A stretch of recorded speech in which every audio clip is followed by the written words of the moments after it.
Lucas capítulo 6, hermanos. Verso 39. ¿Está conmigo? Muy bien. Dice, y les decía una parábola. ¿Acaso puede un ciego guiar a otro ciego? ¿No caerán ambos en el hoyo? El discípulo no es superior a su maestro, mas todo el que fuere perfeccionado será como su maestro. ¿Por qué miras la paja que está en el ojo de tu hermano y no echas de ver la viga que está en tu propio ojo? ¿O cómo puedes decir a tu hermano, hermano, déjame sacar la paja que está en tu ojo, no mirando tú la viga que está en el ojo tuyo? Hipócrita, saca primero la viga de tu propio ojo y entonces verás bien para sacar la paja que está en el ojo de tu hermano. No es buen árbol el que da malos frutos, ni árbol malo el que da buenos frutos. Porque cada árbol se conoce por su fruto. Pues no se cosechan higos de los espinos, ni de las zarzas se vendimian uvas. El hombre bueno, del buen tesoro de su corazón, saca lo bueno. Y el hombre malo, del mal tesoro de su corazón, saca lo malo, porque de la abundancia del corazón habla la boca. De la abundancia del corazón habla la boca. Cuando estudiamos la palabra de Dios, mis hermanos, podemos ver su énfasis en relación con el carácter de sus hijos. Contrario al énfasis secular que resalta la actividad, la obra, el hacer por encima del ser, la prioridad de nuestro Señor está en el carácter, en lo que usted y yo somos como personas. En Marcos capítulo 3, versos 13 al 15, dice la palabra que el Señor, después que estuvo orando, Lucas, ahí en el capítulo 6, nos dice que el Señor estuvo toda la noche orando.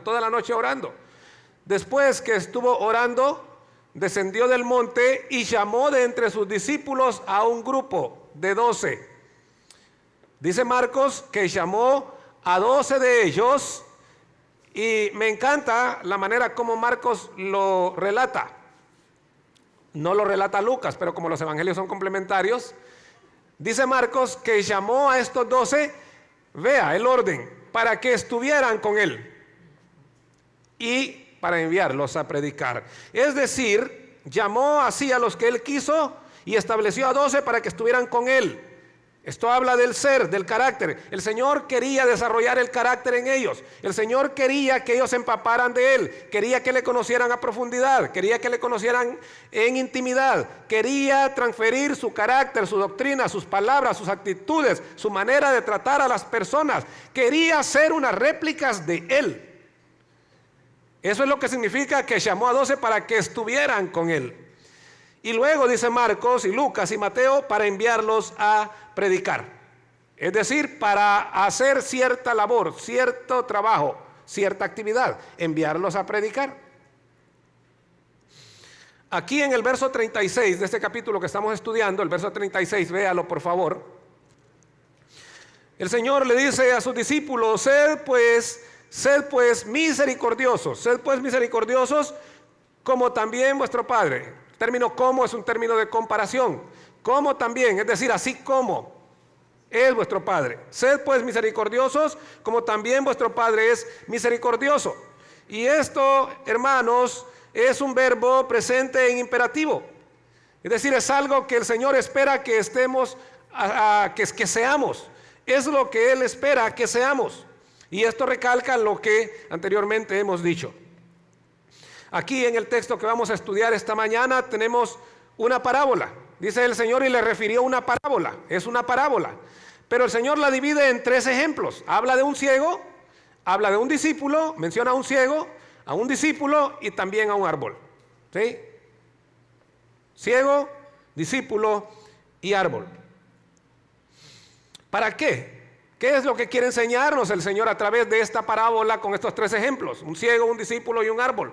¿Que da buen fruto o que da mal fruto? El Señor quiere enseñarnos, mis hermanos, sobre el peligro de pretender ser lo que no somos, que es nuestro tema. Quiere enseñarnos sobre el peligro de pretender ser lo que no somos y los resultados destructivos y dañinos de esta actitud en nuestras vidas. En el idioma griego, pretender ser lo que no somos, podemos definirlo en una sola palabra, es la palabra hipocresía. Es la palabra hipocresía.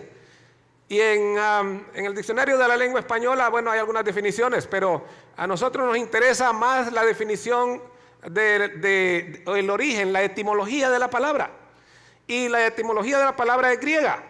La palabra hipocresía se refiere a una persona que profesa públicamente creencias y opiniones en las cuales no cree realmente, y esto lo hace con el fin de ocultar sus verdaderos sentimientos o intenciones. Eso es una persona hipócrita. Se lo voy a repetir. Esto es la definición en griego. El Nuevo Testamento fue escrito en griego. Entonces, el idioma griego, cuando habla de una persona hipócrita que aparece allí, ¿verdad? En el verso 43, se refiere a una persona que profesa públicamente creencias u opiniones en las cuales no cree realmente. Esto lo hace con el fin de ocultar sus verdaderos sentimientos. Sinónimo de esta palabra hipocresía, pretender ser lo que no soy, son falsedad, cinismo, fariseísmo e insinceridad. Esos son sinónimos de la palabra hipocresía. Cinismo, fariseísmo, insinceridad y falsedad.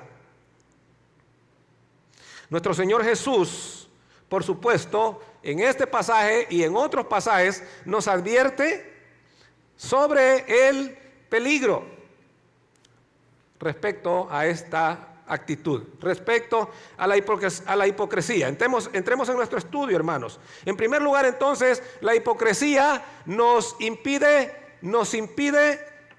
ver nuestra condición espiritual. La hipocresía nos impide ver nuestra condición espiritual. Verso 39. Dice, y les decía una parábola. ¿Acaso puede un ciego guiar a otro ciego? ¿No caerán ambos en el hoyo? Y el Señor está usando estas dos preguntas retóricas. Es una pregunta retórica, tiene una sola respuesta.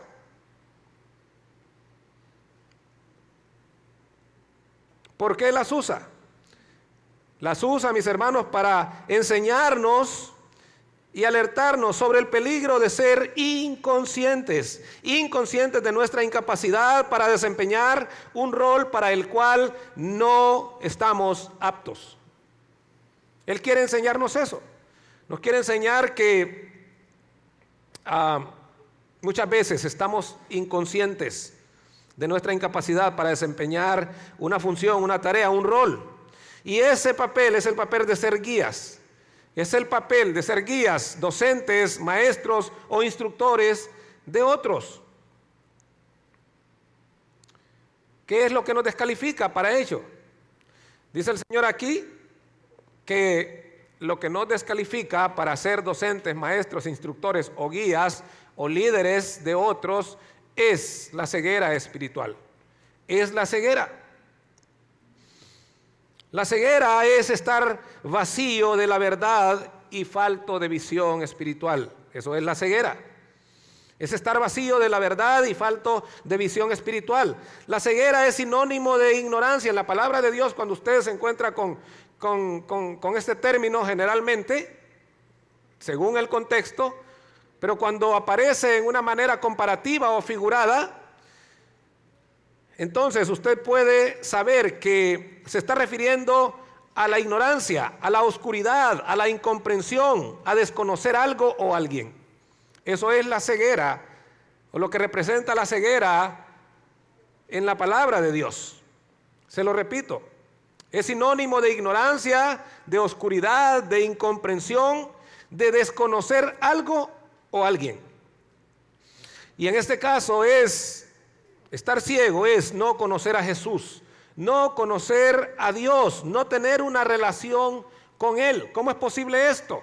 Por favor, escriba ahí a 2 Corintios capítulo 4, verso 4. 2 Corintios 4, 4. Allí el apóstol Pablo dice que el príncipe de este siglo ha cegado el entendimiento de los que no creen para que no le resplandezca la luz del evangelio. Es el príncipe de este siglo quien tiene una venda en las personas. No pueden verla, no pueden experimentar la verdad del evangelio. Efesios capítulo 2, versos 2 y 3 nos habla también que el príncipe de la potestad del aire opera en los hijos de desobediencia.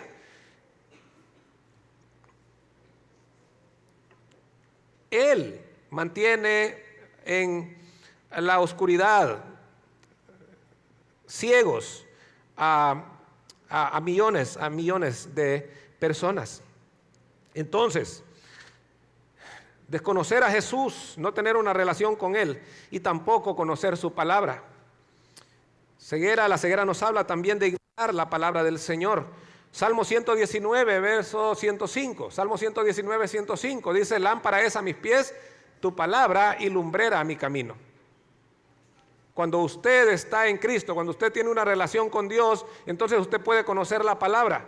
Y la palabra se convierte entonces en una lámpara, es decir, ese instrumento que le permite caminar con seguridad en este mundo, saber por dónde va en este mundo, tomar las decisiones correctas en este mundo. Anoche estábamos compartiendo en una boda y el consejo fue sencillo para ellos. Les dije: este es el manual, este es el instructivo para que su matrimonio funcione, para que su matrimonio sea firme, para que su matrimonio sea duradero, para que su matrimonio sea exitoso. Este es el manual. Apéguese a la instrucción del manual y su matrimonio va a ser duradero. Salmo 127 dice: si Jehová no edifica la casa, en vano trabajan los que la edifican. Si Jehová no vigila la ciudad, en vano vela la guardia.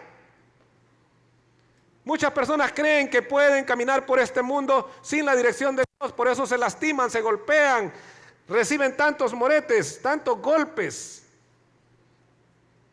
No tienen la luz de la palabra, no quieren tener una relación con el Señor.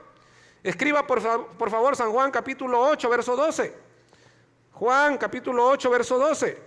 Allí el Señor dice: yo soy la luz del mundo. Yo soy la luz del mundo. Y el que me sigue no andará en tinieblas, sino que tendrá la luz de la vida. Yo soy la luz del mundo. El que me sigue no andará en tinieblas, no andará tropezando, no andará lastimándose, no estará golpeándose, no estará dañando a otros. Sabrá por dónde tiene que ir. Y allí mismo en el capítulo 12, verso 46, el Señor dice: yo, la luz, he venido al mundo para que todo aquel, por favor vea, para que todo aquel, usted, yo he venido, dice el Señor, a este mundo, la luz he venido al mundo para que todo aquel que cree en mí no permanezca en tinieblas. Si no conocemos a Jesús, hermanos, amigo que estén esta mañana con nosotros, si usted y yo, si nosotros no conocemos a Jesús, los resultados para nosotros y los demás serán desastrosos y lamentables. Dice el Señor que un ciego no puede guiar a otro ciego. De otra manera, dice, ambos caerán en un hoyo. Y es que en el contexto histórico, las personas, las tierras bíblicas son tierras muy áridas, desérticas. Entonces, las personas hacían agujeros, cavaban agujeros buscando agua, para encontrar agua. Y cuando no los encontraban, los que funcionaban, pues bueno, ¿verdad? La gente tenía provisión de agua. Pero los que no funcionaban, muchos de ellos irresponsablemente no volvían a tapar esos agujeros, los dejaban al descubierto. Entonces, imagínese usted dos personas invidentes que van caminando por allí sin los recursos que tenemos hoy. Hoy tenemos un montón de recursos, tenemos guías, tenemos perros, tenemos bastones, hay un montón de maneras. Hoy vemos muchas personas invidentes que andan por la ciudad, asombroso. Pero en ese tiempo no era así, no existía nada de los recursos que tenemos hoy. Ahora imagínese un grupo de personas invidentes que van siendo guiadas por alguien. Vámonos por aquí, dice. Dice, ¿no caerán ambos en el hoyo? Dice el Señor. Por supuesto que sí. Eso sería. Entonces, el no conocer a Jesús da como resultado para nosotros y los demás situaciones desastrosas y lamentables. La solución al problema entonces es que usted y yo debemos rendir nuestra vida a Jesús. Él es la luz. Cuando Él inauguró su ministerio allá en Lucas capítulo 4, Él dijo: el Espíritu del Señor está sobre mí, Él me ha enviado, mencionó varias cosas, a dar vista a los ciegos. Y Él no solamente le vino a dar vista a los ciegos físicos, sanó cientos, quizá miles de ciegos, les devolvió la vista. Pero la prioridad del Señor no era la visión física, la prioridad del Señor es la visión espiritual. ¿Cuántos ciegos no se han ido para el infierno con sus buenos ojos? El Señor dijo una vez: si tu ojo te es ocasión de caer, sácatelo. Mejor te es que entres al cielo sin un ojo y no que con tus dos ojos vayas al infierno. Muchas personas con su buena visión se han ido para la eternidad sin Cristo. No han querido reconocer a Jesús como su Señor y Salvador. Lo segundo es que la hipocresía o pretender ser lo que no soy nos da un sentido de superioridad. El verso 40. En el verso 40 dice el Señor que el discípulo, dice Él, no es superior a su maestro, mas todo el que fuere perfeccionado será como su maestro, o llegará a ser como su maestro. Jesús continúa su enseñanza aquí en este texto refiriéndose a otro problema, y es pretender ser más que otro, más que los demás. Por favor, escriba allí Romanos capítulo 12, verso 3, Romanos 12, 3. Al respecto, Pablo nos advierte y escribe a los romanos que tenían ese gran ego, que tenían esa actitud de superioridad. Recuerde que Roma era el imperio mundial, gobernaba el imperio de hierro, nadie se oponía, aplastaba a quien se le oponía. Entonces, ser un ciudadano romano era como hoy en día ser un ciudadano estadounidense. De hecho, ellos dicen que América es Estados Unidos, no el continente. Ellos dicen América, ¿verdad? En todas las películas, usted mira todas las películas, solo los gringos salvan el mundo. Nadie más. Ellos salvan el mundo, ¿sí? Ellos tienen los aviones, ellos tienen los misiles, ellos tienen las armas, todo. El mundo siempre es salvado ¿por quién? No es salvado por un latino, no es salvado por un centroamericano, no es salvado por un suramericano. El mundo siempre, gracias al Señor por los gringos, porque ellos son nuestros salvadores. Sí, claro, ¿verdad? Estados Unidos ha sido un imperio mundial por muchos años, por muchas décadas. Ha sido un imperio. Y claro, eso les ha dado un sentido de superioridad. Entonces ellos dicen que América es Estados Unidos. Muchas veces hay que corregirlos a ellos, ¿verdad? No, que yo soy americano. No, sos norteamericano, amigo. Yo soy americano. ¿Tú eres americano? Sí, yo también soy americano. Solo que tú eres norteamericano, yo soy centroamericano, ¿verdad? Y el amigo que ves aquí es suramericano. O sea, no solo tú eres americano. América no es Estados Unidos, América es todo este continente. Hay que corregir. ¿Ya? ¿De dónde viene esa actitud? Bueno, de allí. Ahora, ¿sabe el pueblo judío? El Señor está hablándole a personas que se creen tienen una actitud. ¿Por qué? Porque dice Pablo en Romanos capítulo 2, habían recibido la revelación de Dios. Dios había caminado con ellos, una nube en el día para cubrirlos del sol, una columna de fuego en la noche para alumbrarles el camino. Les había provisto agua de la roca, dividió el mar rojo, dividió el Jordán, les envió carne del cielo, les envió los profetas, la revelación de la palabra, envió al Mesías. O sea, ¿qué pueblo puede ser más especial que nosotros? No hay nadie. Ustedes están allá y nosotros estamos acá.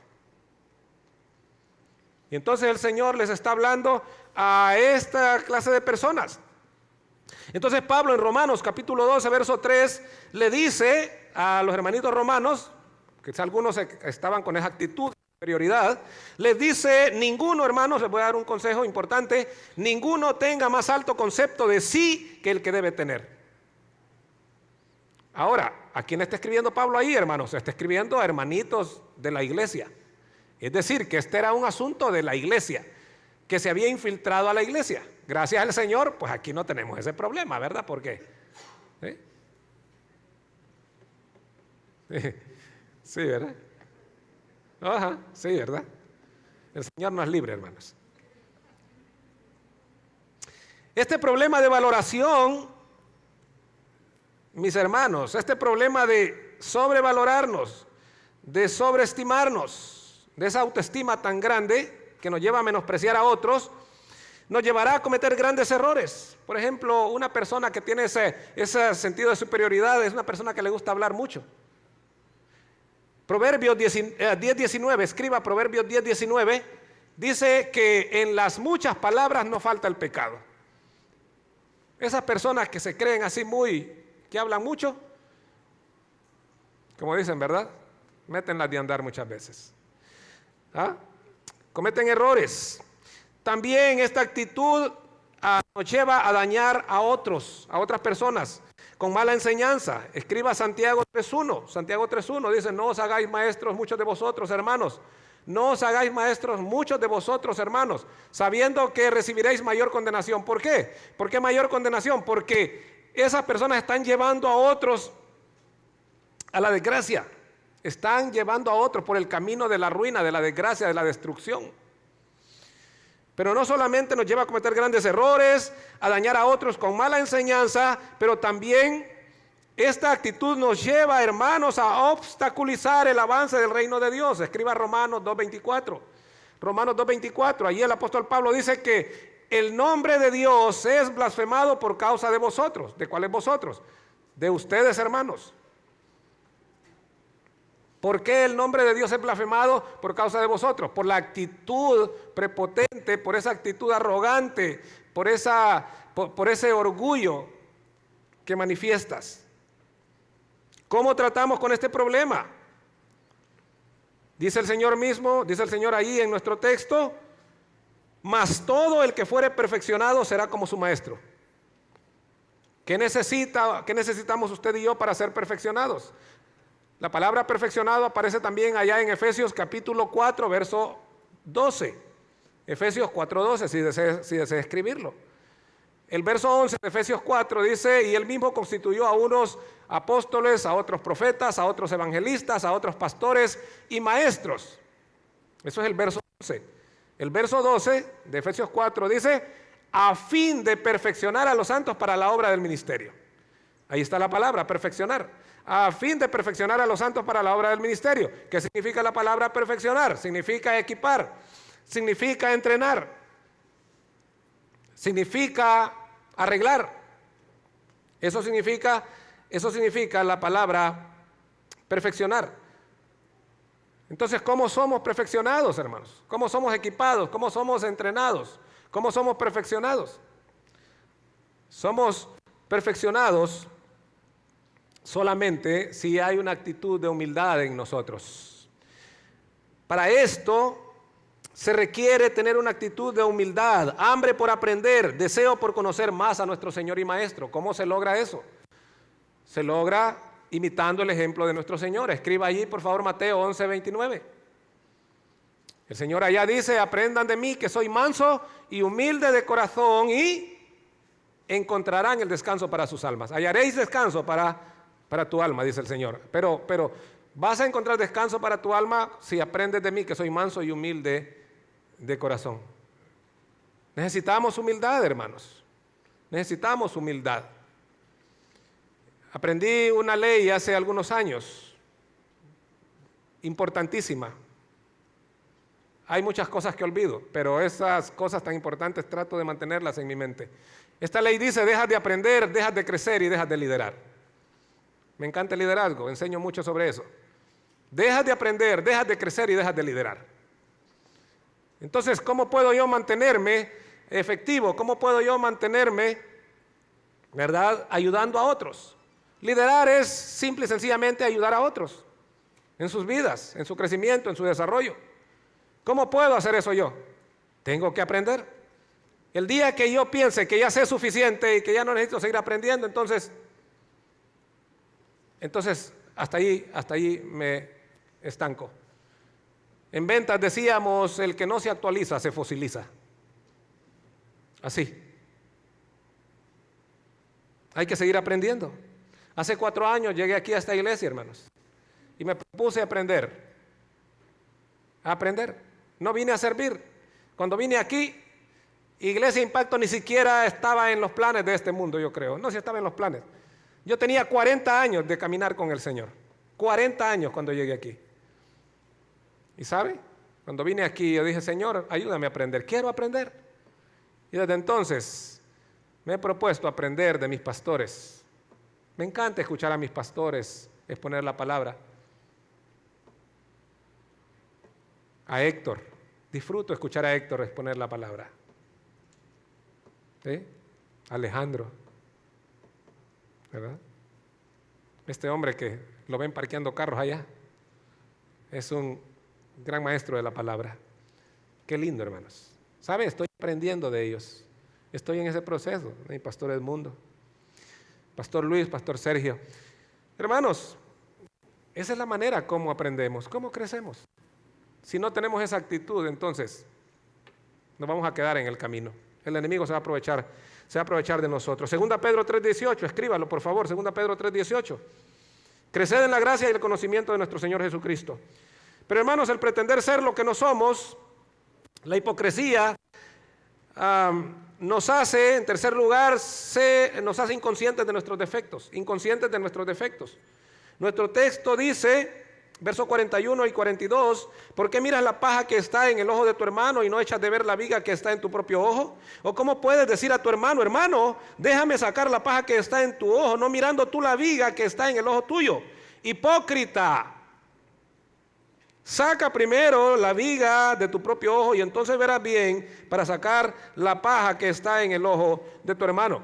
Y la paja a la que el Señor se refiere aquí, hermanos, es a una pequeñísima estilla o astilla de madera. En el contexto bíblico, la carpintería era un oficio muy común. Nuestro Señor era un carpintero. Su padre era un carpintero. Seguramente el padre de José era un carpintero. Eso se transmitía de generación en generación. ¿Sí? Y habían, no solo nuestro Señor, muchos otros carpinteros allí en Nazaret. En Israel, muchos carpinteros, habían también herreros. Entonces el Señor está, como siempre, no está hablando de un asunto extraño a sus discípulos. No está hablando de un asunto extraño a la gente que le escucha. No, está hablándoles de un asunto que ellos conocen perfectamente. Ellos saben de qué está hablando. Entonces, cuando habla de la astilla o la paja en el ojo de mi hermano, está refiriéndose a una pequeñísima, algo ínfimo que cae en el ojo de mi hermano, pero que si se deja allí va a dañar su ojo. Hay que tratarlo, hay que sacarlo. Pero cuando dice que yo tengo una viga en mi ojo, ¿sabe de qué está hablando el Señor? Está usando una hipérbole. Es una hipérbole, pero es un asunto real en ese momento histórico. La viga era ese tronco que sostenía, que se colocaba en el centro de la construcción de la casa para sostener la casa. ¿Se imagina usted cómo era esa viga? El Señor está hablando de eso. Dice, una viga, tú tienes una, en el pueblo le decimos horcón. Yo no sé, algunos de ustedes, las nuevas generaciones no conocen esas palabras. Sí. Entonces ese horcón, esa viga, esa columna, diríamos, de madera en el centro. Eso, dice el Señor, es lo que cuando tú estás viendo el problema de tu hermano, estás viendo el defecto de tu hermano, la falla de tu hermano, el error de tu hermano, ¿sabes qué? Y estás señalando eso, es lo que estás haciendo. Estás señalando una astilla de madera que ha caído en el ojo de él y no estás notando la viga que está en tu propio ojo. ¿Cómo puedes hacer eso? Dice el Señor. ¿Por qué haces eso? Dice el Señor ahí en el verso. ¿Qué trata de decirnos el Señor? Básicamente que no somos conscientes del gran problema o los grandes problemas de nuestra propia vida. El problema del pecado. El problema del pecado. El Señor está hablando a sus discípulos, a la multitud, pero también está hablándole a los fariseos y escribas que tenían este problema. Escriba por favor Lucas Lucas 18, versos 9 al 12. Lucas 18, versos 9 al 12. Ahí el Señor les cuenta otra parábola. Y se las contó, dice, porque habían unos que confiaban en sí mismos como justos y menospreciaban a los otros. Eso es mirar la astilla en el ojo de mi hermano y no notar la viga que tengo en mi ojo. Es considerarme justo y menospreciar a otro. El Señor les contó esa parábola. Y es la parábola de un fariseo y un publicano que llegaron al templo. ¿Y sabe qué dijo el fariseo? Se presentó delante del altar y dijo: Señor, te doy gracias porque no soy como los otros hombres, todos estos que están aquí, ¿verdad? No. Allí, sí, lo dijo todos los hombres. Yo dijo, yo ayuno 2 veces por semana, doy diezmo de lo que gano, y comenzó a enumerar un montón de cosas ahí. Ese era el hombre. Pero el publicano, dice la historia, la parábola, el publicano se tiró al piso allí, se postró delante del Señor y solo dijo: Dios, sé propicio a mí que soy pecador. 6 palabras nada más. Dios, sé propicio a mí que soy pecador. ¿Saben qué dice el Señor? El fariseo regresó a su casa así, lleno de pecado, como había ido al templo. En su mente él pensó que el Señor lo había perdonado, pero regresó a su casa tan lleno de pecado como había venido al templo. Pero ese publicano que solo dijo: Dios, sé propicio a mí que soy pecador, ¿saben qué? Volvió perdonado a su casa. No se fue a ver, a contarle al Señor de los defectos que tenían los demás. Fue al templo a decirle: Señor, soy un pecador, estoy perdido, estoy condenado, voy para el infierno, estoy separado de ti, no hay esperanza para mí, ayúdame, Señor.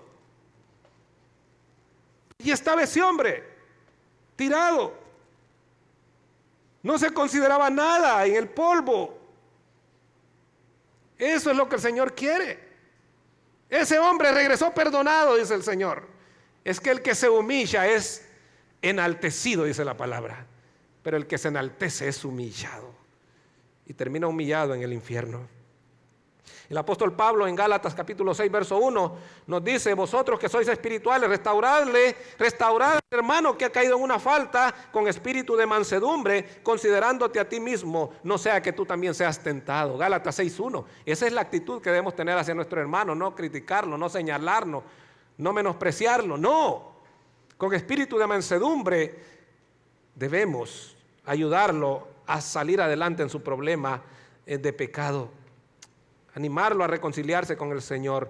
¿Cómo tratamos el problema de la viga en nuestro ojo? Dice el Señor: saca primero la viga de tu propio ojo. Es decir, la prioridad, mis hermanos, es tratar mi problema, el problema de mi vida, el problema de su vida, y cuando este haya sido solucionado, entonces usted y yo estaremos en las condiciones adecuadas para ayudar a nuestro hermano, para tratar con el problema de nuestro hermano, ayudar a nuestro hermano en su problema. ¿Y cómo sucede esto? ¿Cómo tratamos con ese problema? Esto solo es posible cuando Jesús ha tratado con nuestro pecado, cuando nosotros hemos venido como ese publicano y le hemos expuesto nuestro pecado. Señor, no puedo con esto, ayúdame.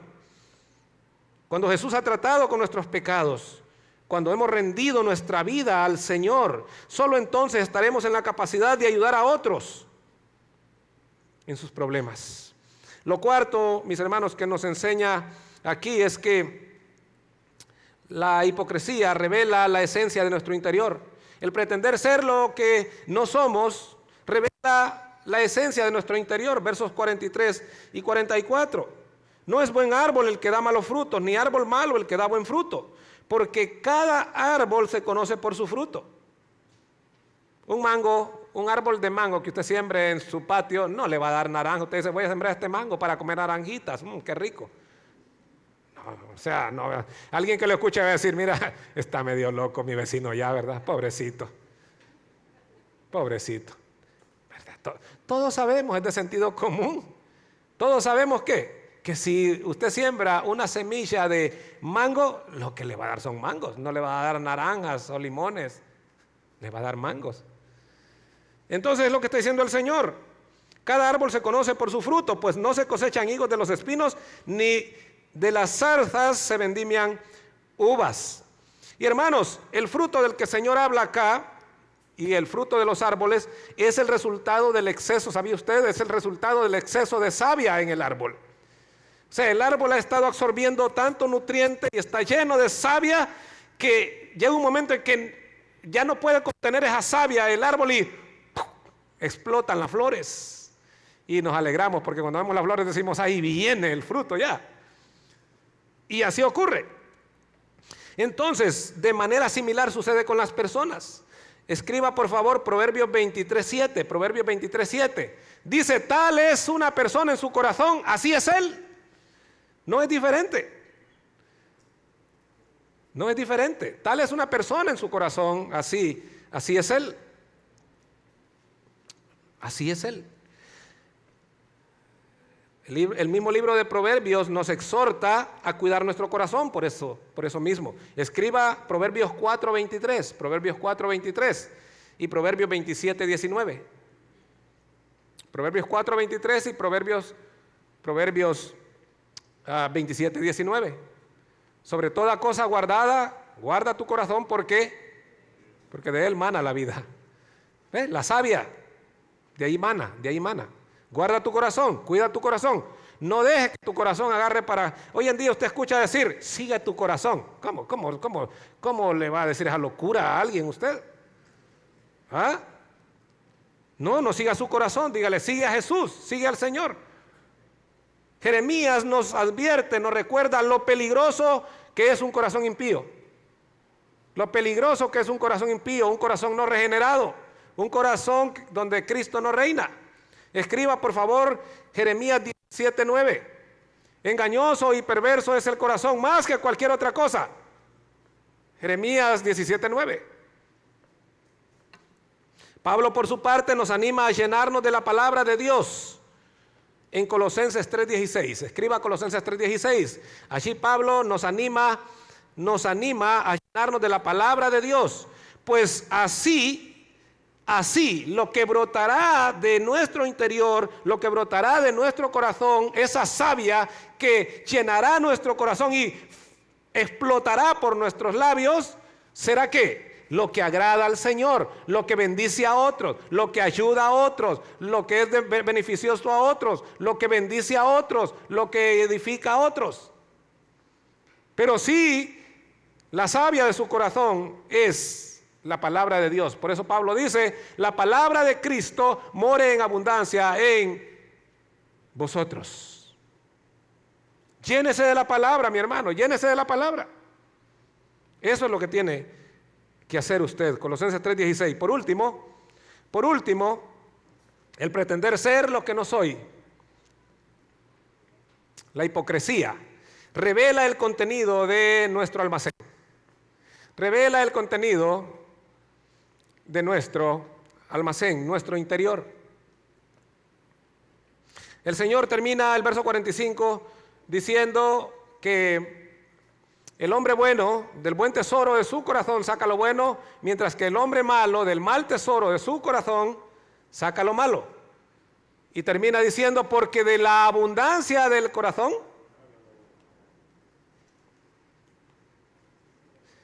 la palabra, mis hermanos,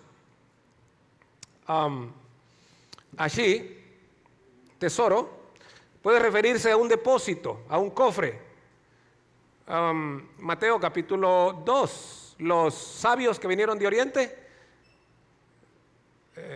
busca el texto, creo que es 9 o 10 por ahí, ¿verdad? Dice que cuando entraron a la casa vieron al niño con María su madre y entonces postrándose le adoraron y abriendo sus tesoros, es decir, sus cofres, los cofres. Entonces la palabra tesoro ahí puede representar un cofre, ¿verdad? Un cofre, un tesoro, un almacén, un depósito. Lo que un hombre saca de su depósito interior, de su cofre interior, sea bueno o sea malo, depende de lo que él ha estado atesorando allí. ¿Qué versículo es, amado? 2:11. 2:11, hermanos, si lo quieren anotar. 2:11.